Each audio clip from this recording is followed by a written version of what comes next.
Lucinta Luna akan operasi untuk tahap terakhir, sebut ingin upgrade rahim.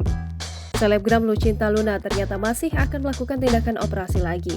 Setidaknya, ini adalah operasi ketiga sejak ia ingin membuang suara kodam.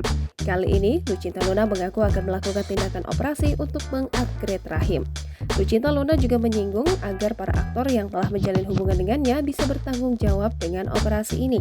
Tak lupa, Lucinta Luna meminta doa pada warganet agar operasi yang ia lakukan berjalan lancar. Sebelumnya, Lucinta Luna masih belum bisa mengeluarkan suara terbaru. Pasalnya, ia melakukan operasi bedah di leher untuk mengubah suara.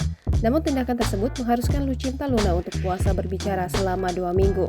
Selain itu, Lucinta Luna juga mendapatkan jahitan baru di bibir. Ia menyebut jahitan tersebut agar membuat bibirnya mirip Jisoo Blackpink.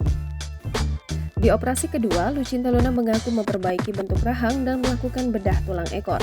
Masih dengan luka di leher dan sebagian kepala diperban, Lucinta Luna sempat menunjukkan hasil operasi sebelumnya. Ia menyebut wajahnya kelak akan mirip idol K-pop Won Young Eve.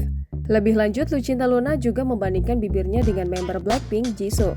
Kondisi Lucinta Luna pasca operasi masih dinantikan warganet Indonesia.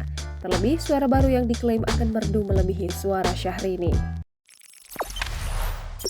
Jangan lupa subscribe, share, komen, dan like ya!